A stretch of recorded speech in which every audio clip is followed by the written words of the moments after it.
إن الحمد لله نحمده ونستعينه ونستغفره ونعوذ بالله من شرور أنفسنا ومن سيئات أعمالنا من يهده الله فلا مضل له ومن يضلل فلا هادي له وأشهد أن لا إله إلا الله وحده لا شريك له وأشهد أن محمدا عبده ورسوله يا أيها الذين آمنوا اتقوا الله حق تقاته ولا تموتن إلا وأنتم مسلمون يا أيها الناس اتقوا ربكم الذي خلقكم من نفس واحدة وخلق منها زوجها وبث منهما رجالا كثيرا ونساء واتقوا الله الذي تساءلون به والأرحام إن الله كان عليكم رقيبا يا أيها الذين آمنوا اتقوا الله وقولوا قولا سديدا يصلح لكم أعمالكم ويغفر لكم ذنوبكم ومن يطع الله ورسوله فقد فاز فوزا عظيما أما بعد فأعوذ بالله السميع العليم من الشيطان الرجيم بسم الله الرحمن الرحيم فقلت استغفروا ربكم إنه كان غفارا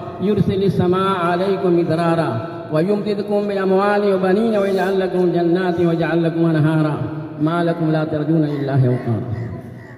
میرے محترم بزرگوں دینی بھائیوں،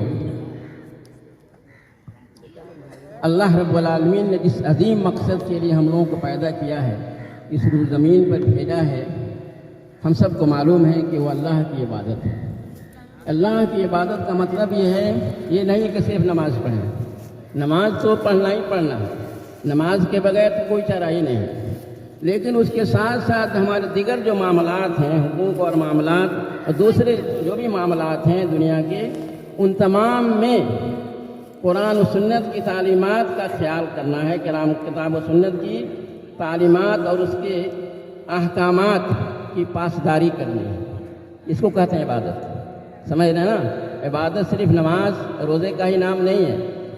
نماز روزہ تو ہے ہی ہے، اس کے ساتھ ساتھ ہمیں ہر معاملے کے اندر اسلام کی تعلیمات کو اختیار کرنا ہے اور اللہ کے حکم پر چلنا ہے. اس کو کہتے ہیں عبادت. تو اللہ رب العالمین نے اس مقصد کے لیے پیدا کیا ہے، لیکن ہم لوگوں نے اس پر کوئی توجہ نہیں دی.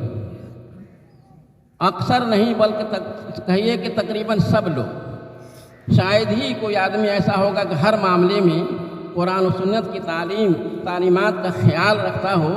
شاید ہی کوئی ایسا آدمی ملے گا. جی، ورنہ عام طور پہ آپ دیکھیں گے کہ لوگ نماز ہی نہیں پڑھتے ہیں، جو سب سے بڑی چیز ہے اسلام کی. اور اس کے علاوہ کی بات تو بہت دور کی بات ہے. اسلام کی دیگر تعلیمات کو سر آنکھوں پہ رکھنا، یہ تو معدود چند ایسے افراد ملیں گے جو ایسا کرتے ہیں، ورنہ نافرمانی ہی نافرمانی. ہماری زندگی نافرمانیوں سے بھری پڑی ہے. آج جو ہم دیکھ رہے ہیں فضا بارش نہیں ہو رہی ہے. کیوں بارش نہیں ہو رہی؟ اس کی وجہ کیا ہے؟ اس کی وجہ نافرمانی ہی ہے. اس کی وجہ کیا ہے؟ ہماری نافرمانی ہے. سنیے اس کی دلیل کیا ہے. اللہ رب العالمین نے فرمایا کہ وما اصابکم فبما کسبت ایدیکم ویعفو عن کثیر. سورہ شورى کے اندر اللہ رب العالمین نے فرمایا کہ تم کو پہنچی ہے، مصیبت لاحق ہوئی ہے، وہ تمہارے اعمال کا نتیجہ ہے، تمہارے برے اور سیاہ اعمال کا نتیجہ ہے. دیکھا آپ نے؟ جی، اللہ رب العالمین نے صاف صاف فرما دیا کہ جو مصیبت بھی لاحق ہوتی ہے تم کو، یہ مصیبت کیوں آتی ہے؟ تمہارے سیاہ اعمال کی وجہ سے. تو آج ہمارے سیاہ اعمال ہی ہیں. اللہ کی رسی کو دیا چھوڑ دیا ہے. اگر ہم اللہ کو یاد کرتے تو سنیے اللہ کا وعدہ کیا ہے، فاذکرونی اذکرکم.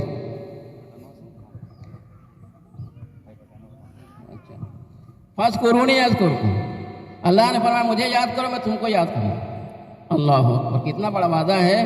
اللہ نے فرمایا کہ مجھے یاد کرو میں تم کو یاد کروں.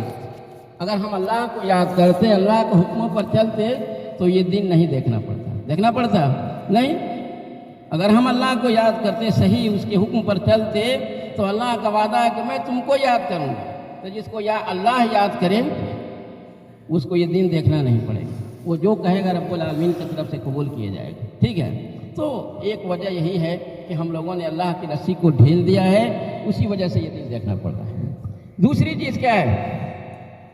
دوسری چیز یہ ہے کہ حدیث کے اندر یہ بات بتائی گئی ہے کہ جب زکوٰۃ روک لی جاتی ہے، زکوٰۃ صحیح نہیں دی جاتی ہے، تو اللہ رب العالمین بارش سے محروم کر دیتا ہے. جی، صحیح حدیث کے اندر موجود ہے. کہ جب کوئی قوم یہ زکوٰۃ دینا بند کر دے یا صحیح طور سے زکوٰۃ نہ دے تو نبی صلی اللہ علیہ وسلم کا یہ فرمان ہے کہ اس سے بارش روک لی جاتی ہے، بارش سے اس کو محروم کر دیا جاتا ہے۔ سمجھ میں آیا؟ اس لیے یہ دو اسباب خاص طور سے ایک ہماری نافرمانی ہے، دوسری چیز یہ ہے کہ ہم نے جو زکوٰۃ اس انداز سے جس مقدار میں اور جن چیزوں کی زکوٰۃ دینی چاہیے ان تمام چیزوں کی زکوٰۃ ہم نہیں دیتے ہیں، اور جن کی دیتے بھی ہیں تو ایک تو سب لوگ نہیں دیتے ہیں، اکثر لوگ نہیں دیتے ہیں، اور جو لوگ دیتے بھی ہیں وہ تمام چیزوں کی زکوٰۃ نہیں دیتے۔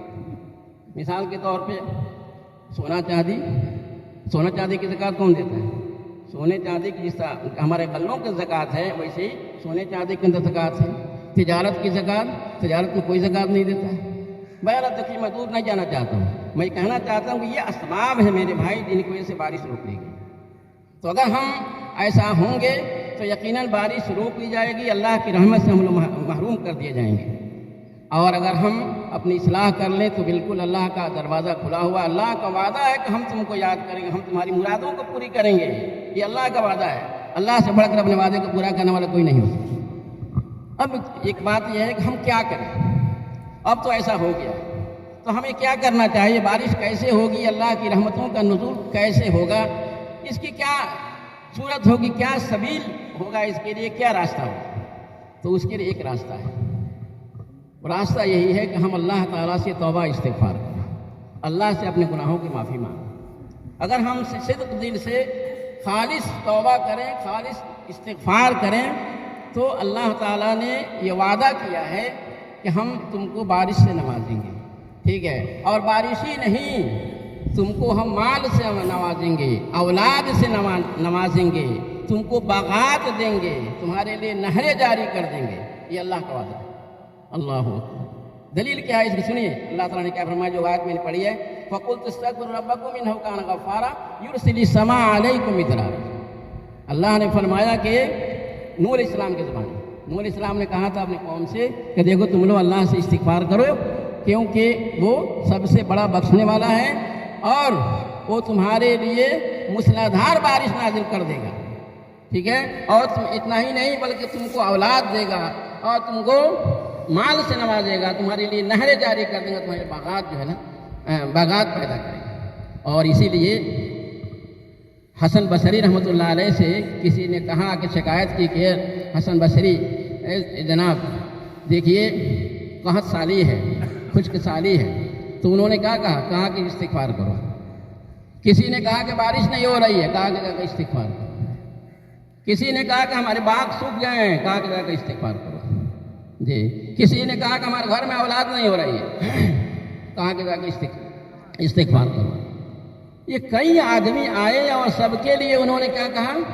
استغفار کرو۔ ایک آدمی سنتا رہا، اس نے کہا کہ حضرت آپ سب کے لیے یہی کہہ رہے ہیں، تمام معاملات میں یہی کہہ رہے ہیں کہ استغفار کرو، اس میں کیا حکمت ہے؟ تو کہا کہ جی یہی نسخہ ہے تمام کا، جو کچھ ابھی سوال ہوا ہے، جو شکایتیں ہوئی ہیں ان تمام کے لیے یہی نسخہ ہے، اور یہ نسخہ میری طرف سے نہیں ہے، اللہ رب العالمین کی طرف سے ہے۔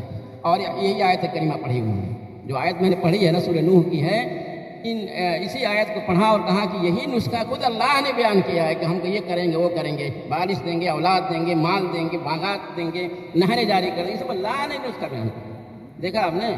معلوم یہ ہوا کہ اگر ہم استغفار کرتے ہیں، اللہ سے توبہ استغفار کرتے ہیں تو اللہ کی رحمت کا دروازہ کھل سکتا ہے۔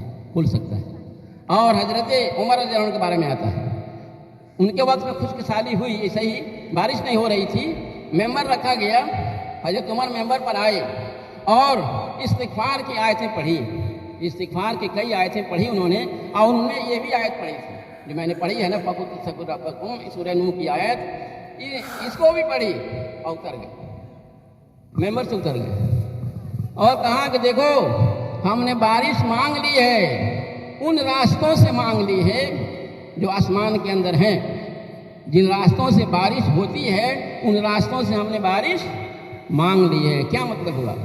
یعنی استغفار کریں گے، توبہ استغفار کریں گے، انشاءاللہ بارش ہوگی۔ تو آج یہی آپ کے سامنے دعا استغفار ہی کے لیے میں کھڑا ہوں اور استسقاء کی نماز قائم کی گئی ہے. ہم لوگ اپنے گناہوں کی معافی طلب کریں. اور جو بات کہی جا رہی ہے بارش کے تعلق سے, اللہ کی رحمت کے تعلق سے, آپ لوگ آمین بولیں. انشاءاللہ تعالی اللہ کی رحمت جوش میں آئے گی.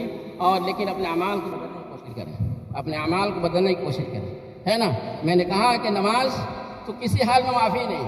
نماز کے علاوہ بھی جو اسلام کے احکام ہیں ان کو اگر ہم کرتے ہیں تب اللہ کی عبادت پوری ہوگی. صرف نماز پڑھنے سے اللہ کی عبادت پوری نہیں ہوتی ہے جی.